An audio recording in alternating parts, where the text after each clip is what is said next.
Datagro estima a área de soja 2,46% maior na safra 2018-2019.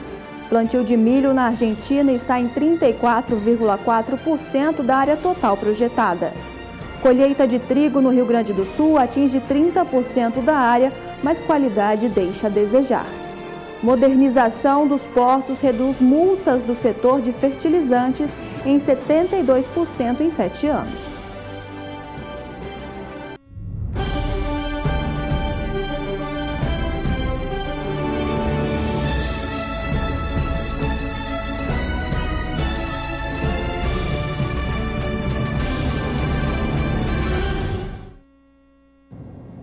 Olá, uma boa tarde para você. Agricultura BR, segunda edição, já está no ar. Olá, Carla. Olá, Ju. Boa tarde para você de casa. Vamos falar sobre mercado financeiro.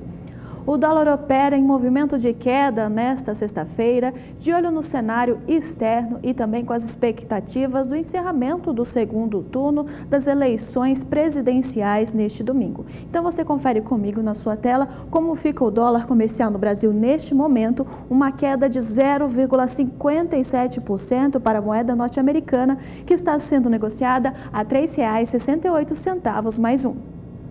Vamos saber de mais detalhes, então, sobre a movimentação cambial no Brasil nesta sexta-feira, véspera das eleições presidenciais de São Paulo. Sara Kirchhoff fala com a gente. Olá, Sara, boa tarde para você. Olá, Juliana, boa tarde para você, boa tarde a todos. Pois é, véspera de eleições, que momento, né, Juliana?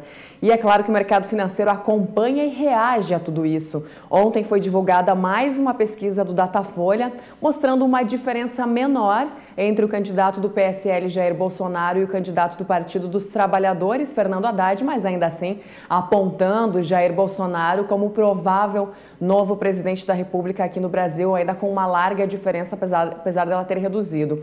Hoje, outras pesquisas eleitorais também estão sendo divulgadas, mostrando essa diferença ainda mais acentuada entre os dois candidatos. E o mercado reage a tudo isso por quê? Porque o candidato do PSL, Jair Bolsonaro, é o preferido do mercado por apresentar um perfil mais reformista, que parece ser mais comprometido com as contas públicas do governo, do que o perfil mais populista que o Partido dos Trabalhadores apresenta, isso de acordo, é claro, com os analistas de mercado.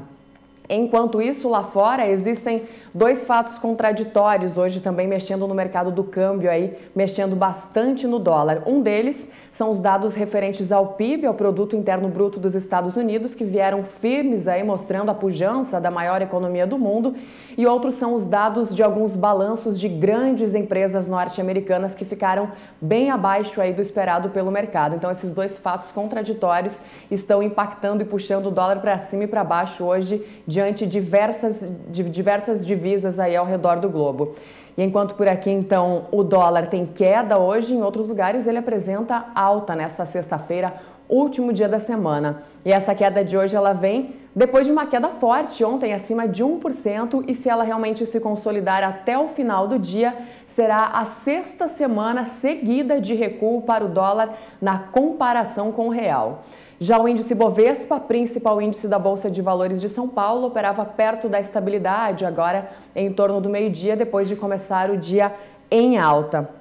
E o mercado, como a gente estava falando das eleições, ele vê que já não há mais tempo do candidato do Partido dos Trabalhadores, Fernando Haddad, inverter aí esse cenário e conseguir, então, garantir a presidência da República. Então, parece que as coisas começam a se consolidar e na próxima semana, mais do que nunca, a gente vai ver o resultado de tudo isso no mercado financeiro aqui no Brasil, né? Existem alguns consultores aí apostando em dólar a R$ 3,50, caso a vitória de Jair Bolsonaro se consolide agora no domingo. Então a gente vai ver como que vai ser aí a reação do mercado também nas próximas semanas. Enquanto isso, as bolsas europeias nesta sexta-feira, último dia da semana, recuam para o pior nível desde agosto de 2015. Elas são movidas pelas preocupações com a economia global e também com o orçamento italiano, além de resultados corporativos abaixo do esperado no terceiro trimestre.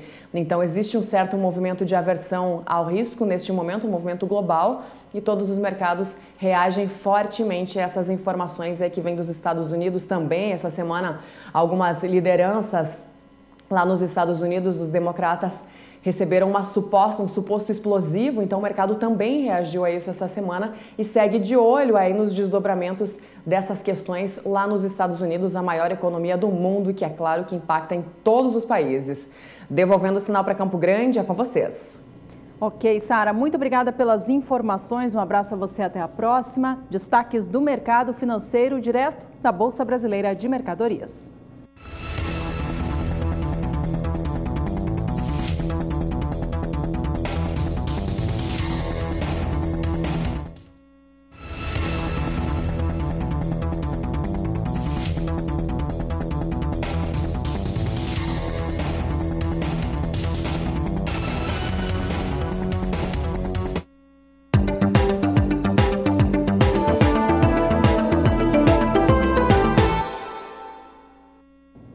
De acordo com dados apresentados nesta quinta-feira pelo Sindicato da Indústria de Adubos e Corretivos Agrícolas do Estado do Paraná, a modernização aplicada nos portos nos últimos anos fez cair em 72% as multas aplicadas por descumprimento de contratos, no caso de fertilizantes importados aqui no país. Vamos acompanhar na tela agora o preço dessas multas nos últimos anos para ver a queda que aconteceu neste período. Em 2011, o valor da chamada demurragem por tonelada de fertilizante em Paranaguá era de $16,88. Em 2016, caiu para $7,05 por tonelada. Em 2017, para $4,68 e em 2018 passou para $4,70 por tonelada, queda, portanto, de 72% em 7 anos. Vale a gente frisar que a chamada demurragem é a multa determinada em contrato a ser paga pelo contratante de um navio quando este demora mais do que o acordado para carregar ou descarregar os produtos. E os preços pagos pela soja nos portos no Brasil nesta semana apresentou oscilações de queda devido a uma movimentação do dólar no Brasil. No Porto de Santos, há uma queda de 0,5% nesta semana. Você confere comigo os preços pagos para a saca de 60 quilos da soja no Porto de Santos, que começou no dia 22 no nosso gráfico aí, sendo negociada R$ 90 a saca. No dia 23 apresentou recuperação para R$ 93 a saca de 60 quilos da soja, porém no dia 24 voltou a cair, sendo negociada R$ 91,50. O movimento de queda prosseguiu. No dia 25, ontem, quinta-feira, a saca estava sendo negociada a R$ 90 no Porto de Santos, enquanto nesta sexta-feira se encerra sendo negociada a saca de soja a R$ 89,50, uma queda de 0,5% neste período. O movimento do preço pago pela saca da soja no Porto de Paranaguá ao longo desta semana foi bem parecido do que no Porto de Santos. A queda no acumulado dos dias também chega a 0,5%. Lá na segunda-feira, dia 22, o Porto Paranaense pagava R$ 90 pela saca do grão. No dia 23, terça-feira, subia este valor para R$ 94 a saca, mas de lá em diante voltou a recuar. Na quarta, encerrava R$ 91,50, na quinta, dia 25, a R$ 90 a saca e nesta sexta-feira, dia 26 de outubro, vem pagando pela saca do grão R$ 89,50.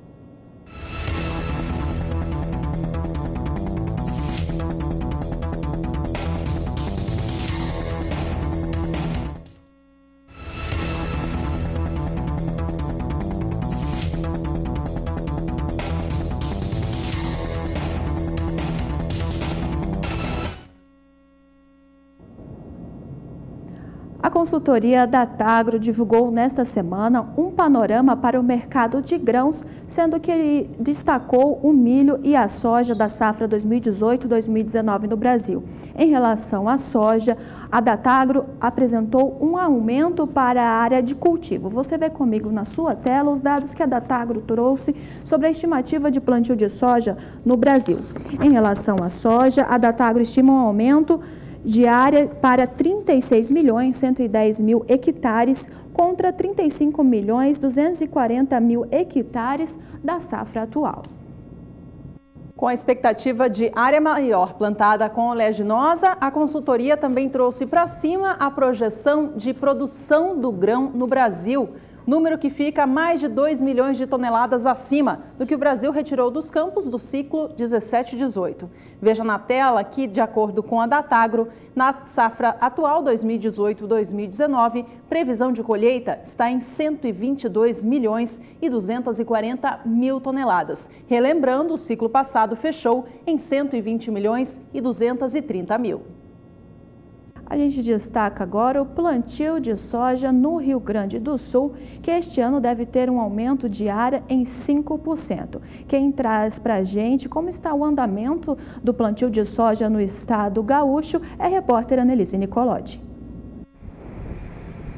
A aposta no que pode ser a maior safra de grãos da história é lançada na terra.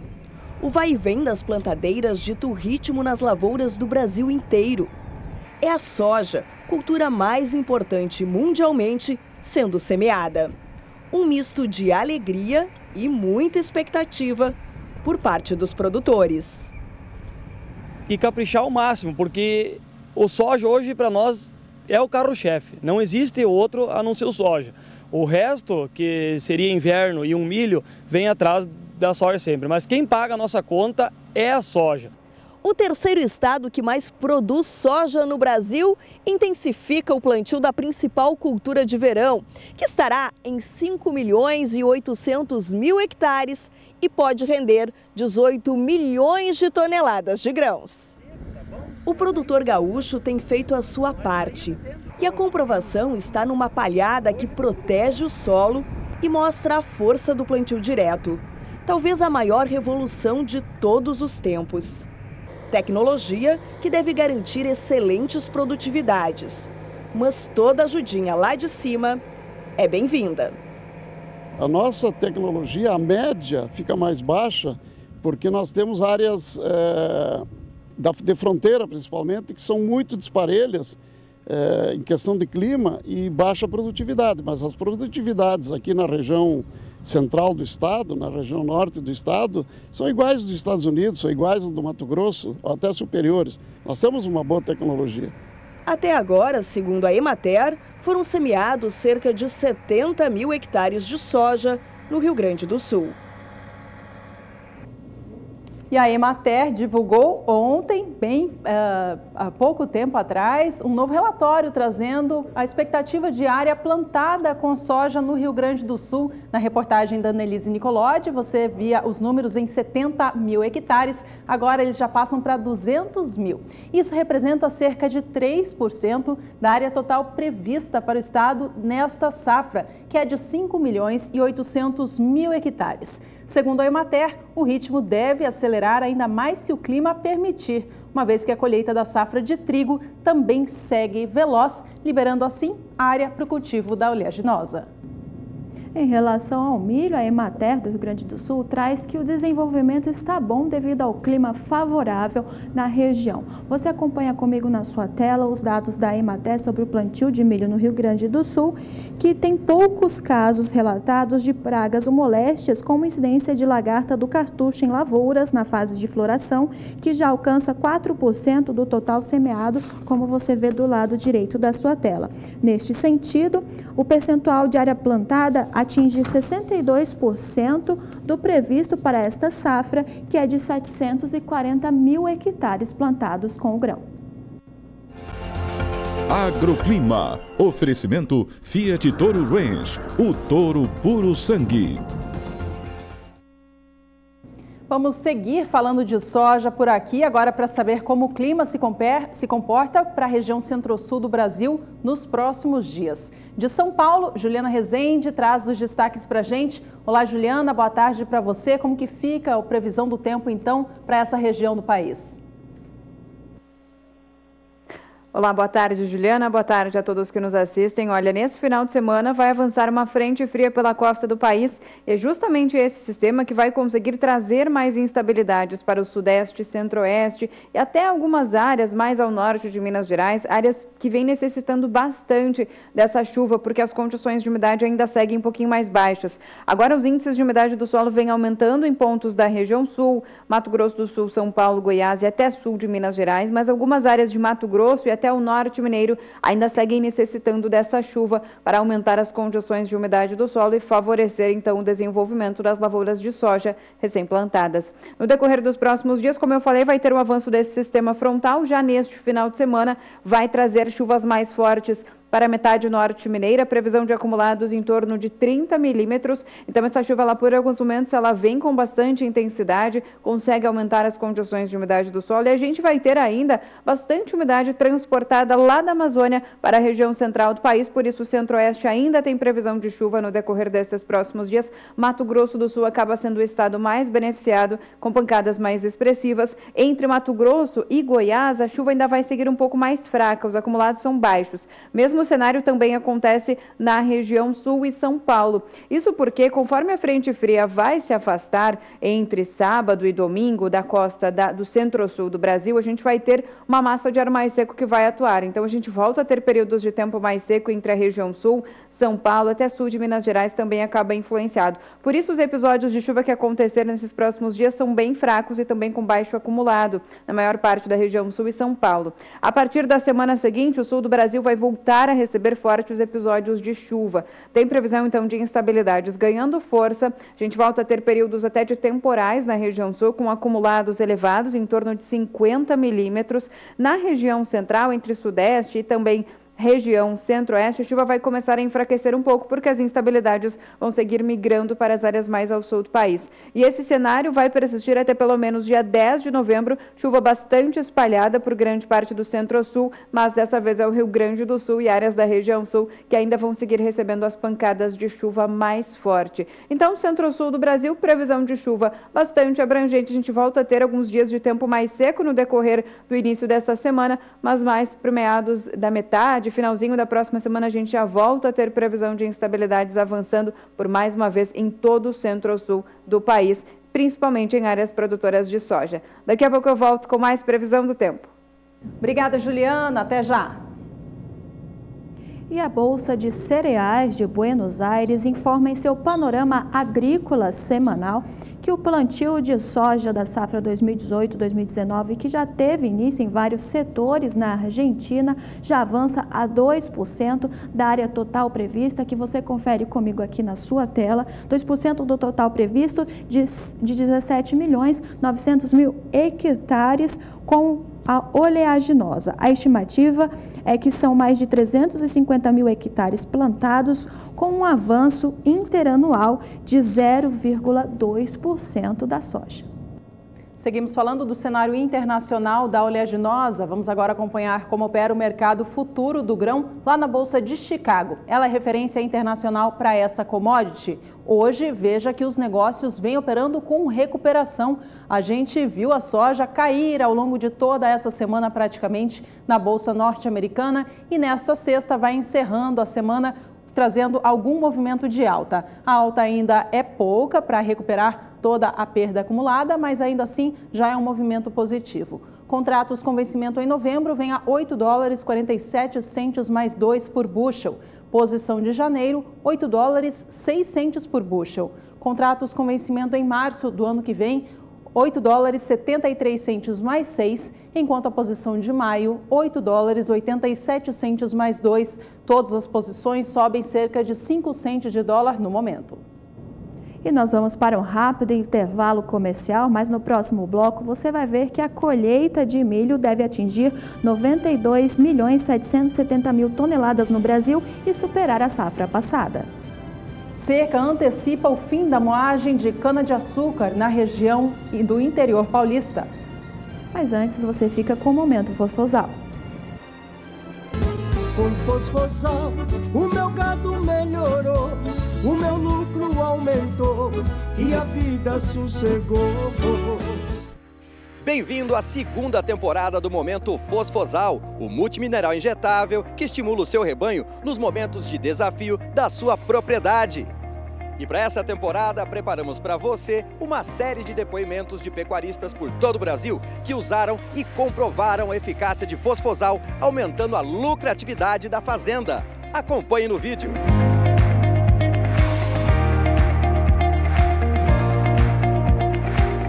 A gente faz na entrada do confinamento E também alguns bois que refugam coxo, que a gente vê que necessita, a gente tira para fora e faz novamente, faz outra dosagem. A gente vem vendo que os bois que foram usados, o ganho de peso é bem melhor, diminuiu o refúgio de coxo e vem tendo um desempenho bem melhor com o uso do fosfossal.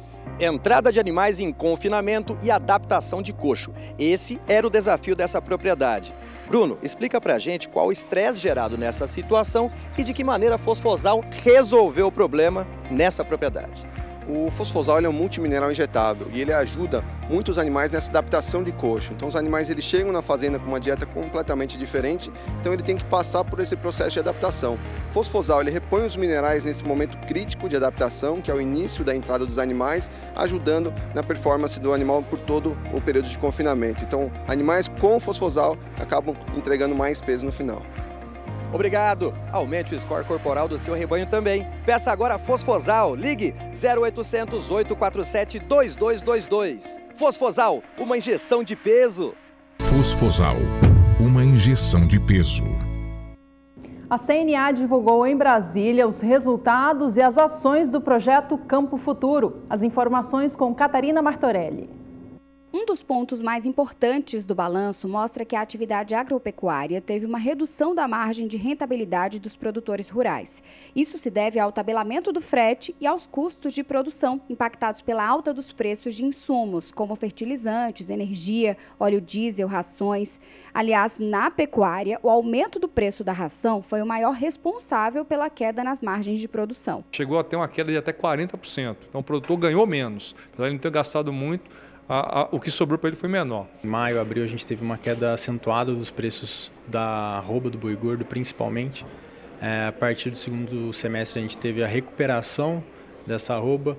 A gente teve esses dois eventos extremos da carne fraca e a questão do JBS, né, que impactaram bastante na receita do pecuarista de corte. O ano de 2018 vem se mantendo um ano típico e sazonal. Na agricultura, a soja e o milho também tiveram queda de 40% a 50% na margem por causa dos níveis menores de preços e maior oferta. Porque a soja já foi plantada um pouco mais tarde e atrapalhando um pouco a janela ideal do plantio do milho safrinha. Isso fez com que esses estados do centro-oeste tiveram uma produtividade menor também, porque houve uma estiagem, assim como no oeste do Paraná, e fez com que houve uma quebra na safra de milho safrinha. E isso fez com que o produtor tivesse uma receita menor também. Por mais que os preços estivessem melhor do que a safra passada, mas devido a essa baixa produtividade ele acabou tendo uma receita menor.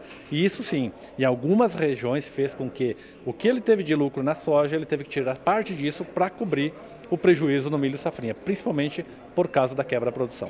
Só o preço dos fertilizantes aumentaram cerca de 16% do ano passado para cá. E o produtor que comprou no segundo semestre já encontrou por 18% a mais. Durante o evento, também foi assinado um documento de criação da Aliança Agroeconômica do Centro-Oeste, formada pela CNA e pelas Federações de Agricultura dos estados de Goiás, Mato Grosso e Mato Grosso do Sul. Catarina Martorelli para o SBA.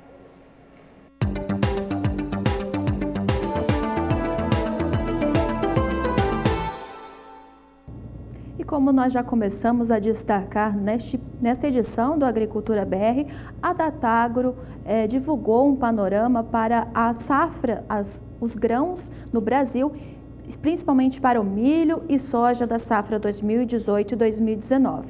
Em relação ao milho, assim como a soja, apresentou elevação para a área plantada com o grão. Você confere comigo na sua tela os dados que a Datagro trouxe sobre a estimativa de plantio de milho no Brasil para a safra 2018-2019, que deve totalizar 17.370.000 hectares nas somas das duas safras, contra 16.820.000 hectares da safra anterior.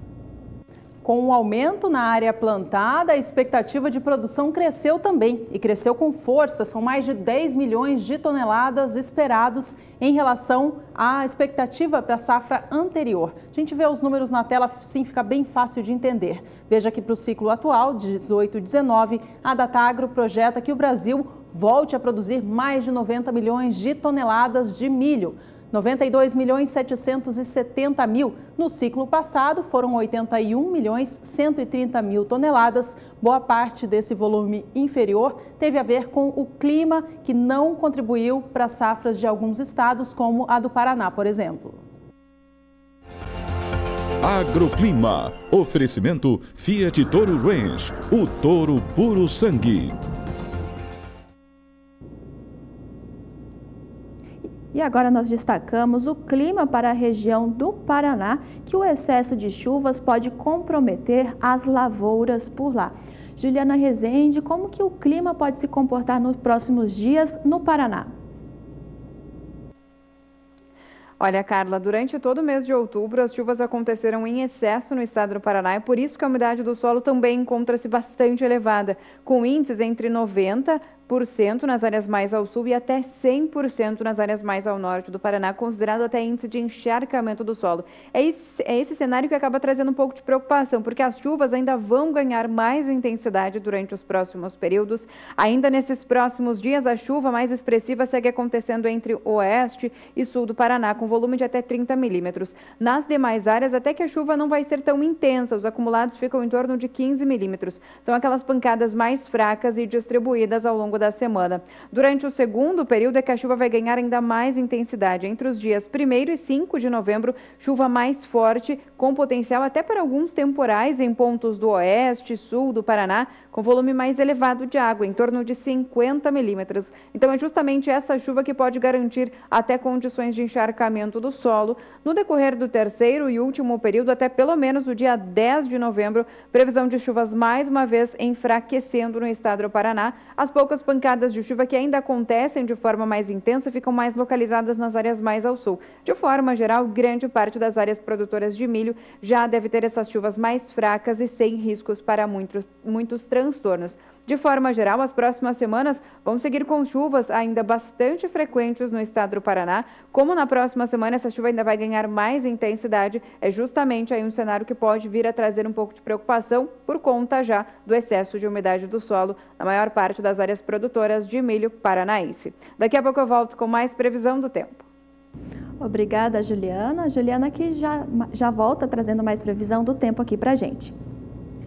E de acordo com o panorama semanal agrícola da Bolsa de Cereais de Buenos Aires, o plantio de milho na Argentina já avança mais de 34% da área total projetada. Você confere comigo no seu gráfico a área projetada para o plantio de milho safra 2018-2019 na Argentina, que já se encontra em 34,4% dos 5.800.000 hectares estimados para esta safra. Em números, cerca de 2 milhões de hectares já se encontram estabelecidos, com grande parte do grão em desenvolvimento. Seguimos no destaque internacional para o milho. Vamos acompanhar como o cereal é negociado hoje lá na Bolsa de Chicago. A gente já viu que a soja vem em alta, vamos saber se o milho segue esse movimento também. E ele sobe, o milho também tem alta, um pouco mais expressiva ainda no dia de hoje. Os contratos com vencimento em dezembro operam a $3,86 mais 6 por bushel. Posição de março, $3,81. Maio de 2019 negocia o bushel do milho a $3,88 mais 6, enquanto a posição de julho do ano que vem a $3,94 mais 4. Todas as posições vêm com alta superior a 7 centavos no momento. E nós vamos para um rápido intervalo comercial, mas no próximo bloco você vai conferir que a seca antecipa a moagem de cana-de-açúcar no interior paulista. E a colheita do trigo no Rio Grande do Sul alcança 30%, mas a qualidade deixa a desejar. Mas antes você fica com o Momento Fosfosal. Vamos aumentar esse som, que é hora de despertar. Tomar um café quentinho e pra lida trabalhar. A maior preocupação é com a minha produção. Pro meu gado melhorar, eu encontrei a solução. Nós começamos a usar o Fosfosal faz 1 ano e meio. E nós achamos que melhorou muito os animais depois que a gente começou a usar o Fosfosal. Como nós temos o desmame super precoce, Então é aonde que a gente procurou usar um produto que também viesse ajudar nesse desmame. E aonde a gente está tendo um ótimo resultado. O produto é muito bom, ele faz diferença, principalmente no desmame precoce. Com certeza ele é muito bom. Aqui na região, principalmente na região de Sinop, você encontra o Fosfosal na Agro Rural, na Avenida dos Tarumãs, 399. Venha nos fazer uma visita, tomar um café, um chimarrão. O nosso telefone é 66 3517 2792. Estamos aguardando. Pensa num produto bom! Fosfosal, uma injeção de peso. A safra de cana-de-açúcar está terminando no interior paulista. Neste ano, a seca atrapalhou os trabalhos e fez com que as usinas antecipassem o fim da moagem. Gustavo D'Angelo. A longa estiagem que atingiu os canaviais aqui do interior paulista forçou muitas usinas a anteciparem o fim da moagem este ano. Cenário que também reduziu a previsão de safra e, por isso, o impacto na produtividade deve ser grande e pode interferir na safra do ano que vem. Mas essa situação não é apenas aqui em São Paulo. Um levantamento da União das Indústrias de Cana-de-Açúcar mostrou que 20% das usinas do centro-sul do país vão antecipar o fim da safra. Se por um lado a produção será menor, a seca deixou a cana mais doce. No acumulado da safra, o índice de ATR, quantidade de açúcar da planta, totalizou 138,22 quilos por tonelada, um aumento de 4,77% em relação ao ciclo passado. O excesso de açúcar no mercado internacional e a desvalorização do preço do produto fizeram a safra ser mais alcooleira. Até o início de setembro, a quantidade fabricada de açúcar totalizou 18.840.000 toneladas, recuo de quase 20% em relação ao mesmo período de 2017. Já a produção de etanol acumula alta de 33,51%, alcançando 20 bilhões de litros. Gustavo D'Angelo para o SBA.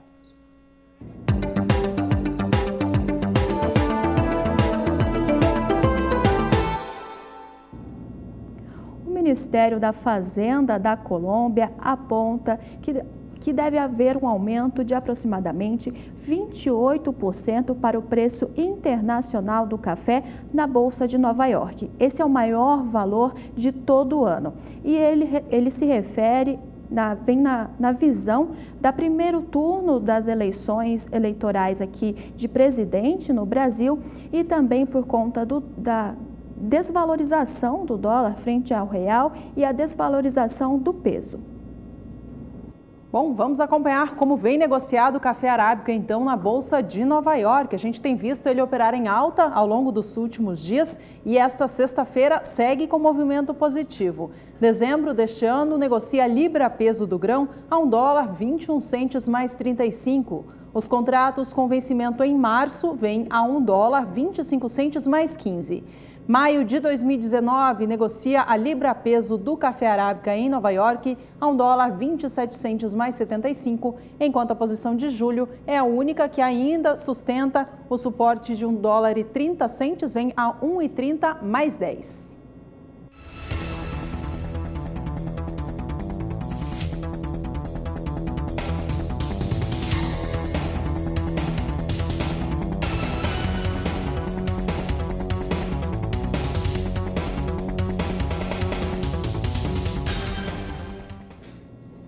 Café robusta no mercado internacional, agora em destaque aqui no Agricultura BR. Vamos acompanhar os negócios de hoje na Bolsa de Londres. Por lá, os valores vêm em alta. A tonelada do café robusta, ou também chamado de Conilon, vem negociado para entrega em janeiro de 2019 a $1.721.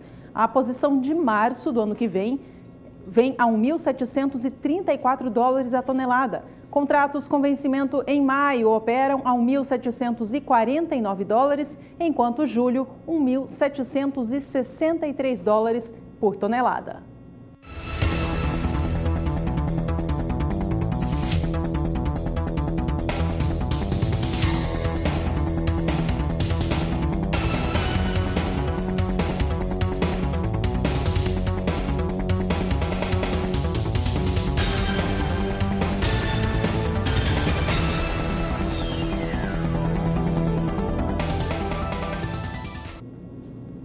estado de São Paulo recebeu por 2 dias a 3ª edição do Congresso de Mulheres do Agronegócio, que tem o objetivo de mostrar a força da mulher tanto dentro quanto fora da porteira. E quem participou deste evento foi a repórter Sara Kirchhoff.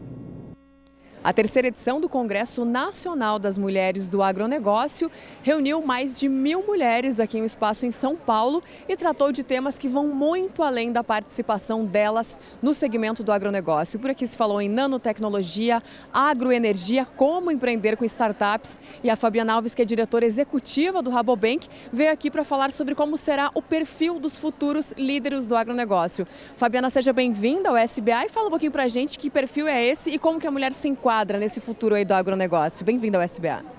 Muito obrigada. Bom, eu creio que o perfil do líder do futuro de qualquer setor é aquele líder focado na experiência humana. O mundo está passando por uma grande transformação, mas embora toda a tecnologia, a digitalização e a era smart façam parte de todos os setores, a transformação de fato ela é executada pelas pessoas. As pessoas hoje não querem mais estrutura e conforto, elas querem reconhecimento e possibilidade de atuar com propósito. Então eu creio que o líder do futuro para qualquer setor é aquele líder focado na experiência humana. O líder do agro é aquele que entende a importância da coordenação da cadeia do agro. É aquele líder que entende que essa transformação que está acontecendo no mundo obviamente impacta o agronegócio e precisará ser absorvida por todos os elos da cadeia. É um líder que precisa ter essa visão estratégica do setor e que trabalha não só para o elo ao qual pertence, mas ele trabalha para reposicionar o agro brasileiro diante da sociedade global como sendo um agro capaz de produzir, de entregar o crescimento esperado com sustentabilidade. Mas para isso a gente precisa de articulação e de integração dentro da cadeia e os novos líderes do agro precisam estar muito atentos a isso. E é claro que a tecnologia vem ao encontro de tudo isso, inclusive representando um papel muito importante aí na sucessão familiar, né? Sim, claro, a tecnologia traz eficiência, traz a necessidade de digitalização. No agro traz o desafio da gente criar um time digital com pessoas comuns que não necessariamente nasceram na era digital.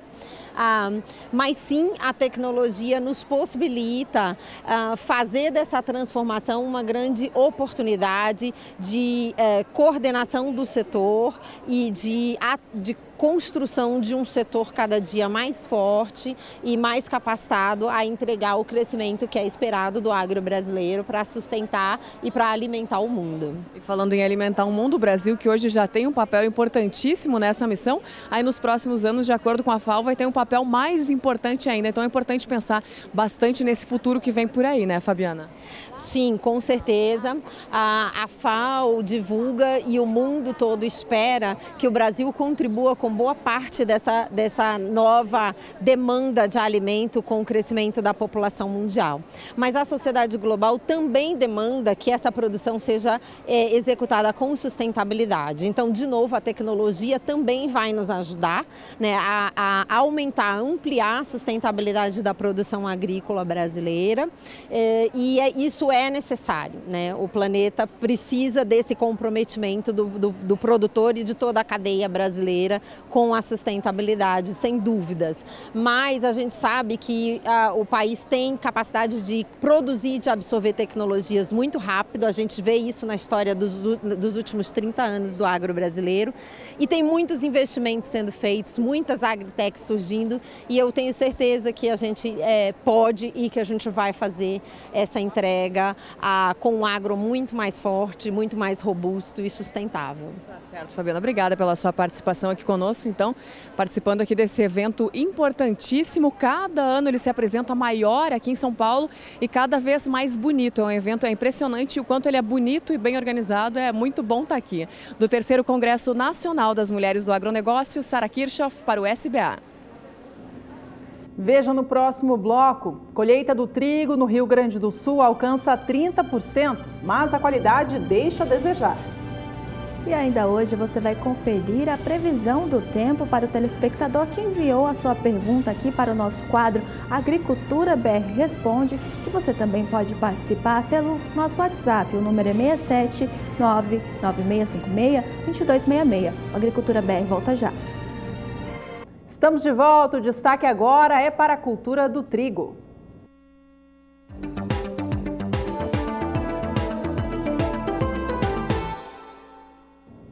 A Emater Gaúcha divulgou ontem os dados de acompanhamento de safra no estado gaúcho. Trouxe também os números para as culturas de inverno. No que diz respeito ao trigo, os números indicam que o avanço da colheita nos últimos dias foi bastante acelerado. De acordo com a Emater Gaúcha, a área de cultivo que já foi... esse aqui a gente está mostrando os números para a soja, a gente já vai atualizar os dados para você. Eu falo aqui a respeito do trigo. Olha, os números são os seguintes. A área plantada com trigo no Rio Grande do Sul alcançou 693 mil hectares. De acordo com a Emater, a área colhida até o momento já chega a 30%. Esse volume de colheita indica, portanto, um bom ritmo no campo. A expectativa, por enquanto, de produção do cereal para os gaúchos é de 2.060.000 toneladas, com uma produtividade média por hectare de 2.970 quilos. O problema é que pode ser que esse número esperado de produção não seja alcançado. Isso porque, à medida em que os trabalhos de colheita avançam no campo, as lavouras mostram um rendimento médio abaixo deste que está projetado. Ainda de acordo com a Emater, das culturas de inverno, a Emater destacou também a cevada, que está em fase de enchimento de grãos e também com grande parte destes grãos em final de maturação. Você vê comigo que já foram colhidas 30% da área total plantada, que está estimada em 44.173 hectares, com a qualidade da produção prejudicada pelo excesso de chuva que causou a entrada de doenças fúngicas e acamamento das plantas. Nas regiões onde a colheita evolui, a produtividade média está abaixo das últimas estimativas, entre 2.700 e 2.850 quilos por hectare, de qualidade ruim, com poder germinativo abaixo do exigido para as indústrias, fato que está gerando comunicação de ocorrência de perdas ao Proagro nas áreas financiadas. Nestes casos, os grãos estão sendo destinados para ração animal. Vamos saber agora mais sobre o clima lá no Rio Grande do Sul. Vamos voltar a falar com a Juliana Rezende da Somar Meteorologia, que tem mais informações. Ao vivo de São Paulo, ela participa com a gente de novo. Ju, como que fica o clima para os gaúchos nos próximos dias? Olha, Juliana, finalmente a chuva então dá uma trégua para o Rio Grande do Sul. Agora, nesses próximos dias, o tempo firme até vai voltar a predominar. Diferente desses últimos dias, que a chuva vinha sendo cada vez mais forte, volumosa no Rio Grande do Sul, aumentando as condições de umidade do solo em grande parte do estado e garantindo ainda excesso de umidade, principalmente nas áreas mais ao norte do Rio Grande do Sul. No decorrer desses próximos dias, então, vamos ter tempo mais firme. A chuva que acontecer em pontos do oeste, centro e sul do Rio Grande do Sul são pancadas bem fracas, isoladas, muito irregulares. Temos volume de chuva em torno de 15 milímetros somente em áreas do norte, região da faixa leste também, até pelo menos o final do mês de outubro. Então, a chuva que acontecer durante esses próximos dias acaba sendo bem fraca no Rio Grande do Sul. Vamos voltar a ter períodos de tempo seco entre o domingo até pelo menos metade da próxima semana, e a gente volta a ter alguns períodos de chuva mais para o finzinho da próxima semana. Agora, em relação aos primeiros dias do mês de novembro, voltamos a ter chuva um pouco mais expressiva. Novas áreas de instabilidade se aproximam do Rio Grande do Sul e voltam a provocar chuva um pouco mais intensa em áreas mais ao norte. Metade norte gaúcha recebe volume de 30 a 50 milímetros, enquanto que as áreas mais ao sul ainda vão seguir recebendo pancadas de fraca intensidade. E esse cenário de chuva mais forte vai seguir ainda acontecendo até pelo menos dia 10 de novembro. Dessa vez, as áreas que vão receber a chuva mais expressiva e com potencial até para temporais ficam restritas à metade oeste e metade sul do estado, onde o volume de água pode alcançar até 70 milímetros em poucos dias. Então, durante esses próximos dias, vamos ter aí uma janela de tempo mais seco para os produtores dar andamento às atividades no campo, mas esse cenário só deve voltar, então, com previsão de chuva finalzinho da próxima semana, onde novas instabilidades voltam a avançar pelo Rio Grande do Sul e trazendo até pancadas de chuva de forte intensidade na maior parte do estado. Daqui a pouco eu volto com mais previsão do tempo. Combinado, Ju? Obrigada por enquanto. Até já.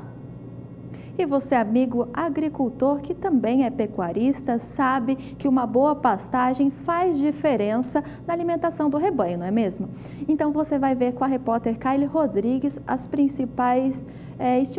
principais cuidados para se ter um bom pasto. O produtor rural que cuida da sua pastagem na propriedade rural consegue resultados melhores. Eu estou com o Rodrigo Amorim, que é pesquisador da Embrapa Gado de Corte, e a gente conversa a partir de agora com ele sobre este assunto. Quais são os resultados que uma pastagem bem manejada ela pode apresentar de resultados?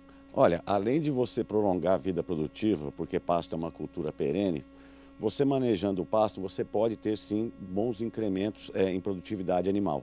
Então esses são basicamente os pilares. É um bom manejo, você consegue sustentabilidade, perenidade da pastagem, aliado a também aumentos na produtividade animal. A ideia do manejo é você pensar no sistema como um todo.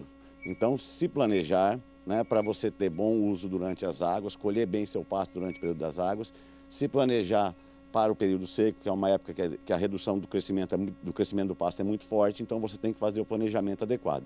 Então a essência do manejo é tudo isso, quer dizer, um planejamento bem feito, saber utilizar o pasto, reservar alimento para a seca, e aí sim você consegue alimentar os animais o ano todo. Isso também reflete na situação de não ter áreas degradadas na propriedade rural? Com certeza. Manejando bem o pasto, você vai evitar a degradação, que é um processo de má utilização do pasto, um superpastejo, uma falta de reposição de nutrientes. Então, se você maneja bem seu pasto, faz reposição de nutrientes adequadamente, de acordo com a análise de solo, você com certeza vai evitar a degradação.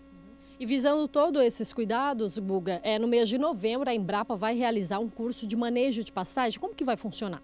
Essa é uma demanda antiga que a gente tem.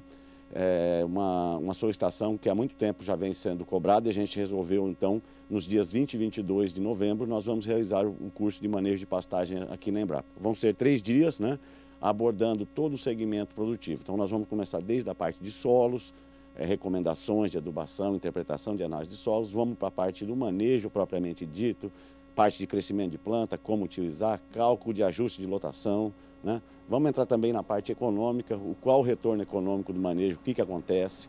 Então, tudo isso vai ser abordado no curso e, ao final, nós vamos ter também uma aula prática no fim do curso, na parte da tarde, que a gente vai tentar mostrar isso, como funciona dentro de um sistema de produção.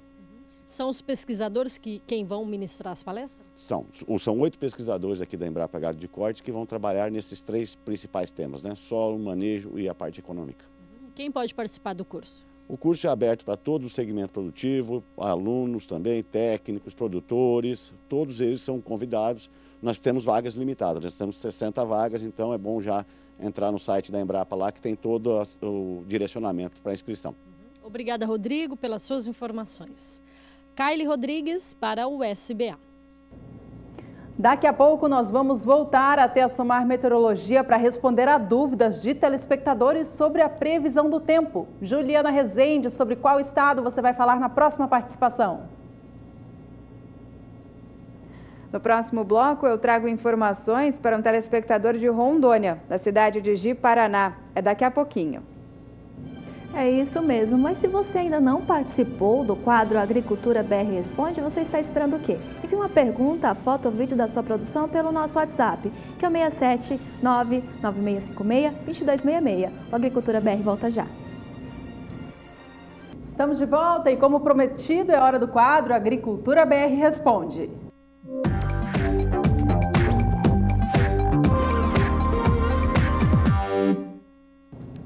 Vamos ler a tela, então, que o Jorge nos mandou, ele que é de Ji-Paraná, no estado de Rondônia. Ele diz o seguinte: olá, amigos, boa tarde. Gostaria de saber a situação do clima para hoje na região norte, mais precisamente em Rondônia. Então vamos responder ao Jorge, todos os moradores de Rondônia, especialmente de Ji-Paraná, Juliana Rezende, o que podemos falar para eles? Olha, Carla, ainda podemos falar que tem previsão de chuva para grande parte do estado de Rondônia nessa sexta-feira. A chuva é fraca, os acumulados são baixos, ficam em torno de 5 milímetros na maior parte do estado. É apenas no extremo norte do estado de Rondônia onde o risco para chuva é muito baixo e o tempo mais seco vai acabar predominando. A temperatura vai subir bastante, vai fazer bastante calor, com máximas que variam de 34, 35 graus na maior parte do estado. Para os próximos dias, esse cenário de tempo mais seco vai seguir predominando até pelo menos o finalzinho de outubro. Tempo firme predominando em grande parte do estado. Se acontecer alguma chuva, é uma chuva bem fraca e isolada, principalmente na faixa oeste do estado de Rondônia. Hoje eu encerro por aqui a minha participação. Semana que vem eu volto com mais previsão do tempo. Até lá, boa tarde a todos.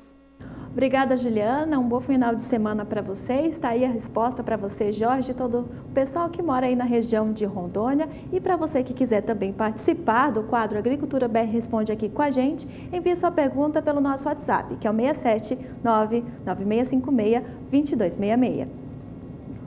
E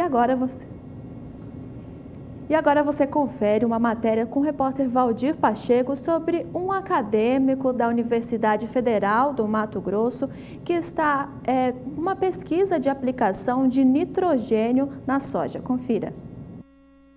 Acadêmicos do curso de Agronomia da Universidade Federal de Mato Grosso, UFMT, campus universitário de Sinop, localizado no norte do estado, estão realizando um trabalho de pesquisa que consiste na aplicação de nitrogênio na cultura da soja para melhorar a produtividade. O objetivo desse experimento é avaliar o comportamento da soja com a aplicação de nitrogênio no solo e foliar. O trabalho está sendo acompanhado pelo professor e pesquisador da UFMT, Cassiano Spaziani. Mas não é a aplicação de nitrogênio como no milho ou outras culturas, feijão, tá? São com doses menores, né? Aqui no máximo, né? Aqui é 10 quilos por hectare. É só mesmo uma pequena aplicação, uma pequena dose, né? Para dar uma alavancada na planta, né? Para com que ela consiga desenvolver mais no início, né? E consiga atingir produtividades maiores. A soja, normalmente o nitrogênio dela é advindo da fixação de nitrogênio pela bactéria Bradyrhizobium, né? Então a simbiose entre a soja e a bactéria ainda não está totalmente completada, né? A bactéria ainda não formou, a planta ainda não formou nódulos que vão estar fazendo a fixação do nitrogênio. Então qual que é a ideia? A gente aplica um pouquinho de nitrogênio na base, tá? Para com que a cultura já tenha esse nitrogênio disponível para ela poder desenvolver normalmente. O acadêmico João Vitor, que conduz a pesquisa, está recebendo recursos do Programa Institucional da Iniciação à Docência, PIBID, que tem como objetivo melhorar a qualidade do ensino e contribuir para promover a ambiência universitária, disponibilizando recursos para a Bolsa do Estudante. O PIBID é bom porque ele incentiva o aluno a estar mais ativo na vida acadêmica, a ter mais estudo, a se dedicar mais ao propósito que ele está dentro da faculdade. No caso do meu projeto aqui, a gente tem uma área que dá 600 metros quadrados, que são divididas em 40 parcelas. Essas 40 parcelas são testados 10 experimentos. Cada experimento tem uma data e um período de aplicação definido, conforme o desenvolvimento da planta.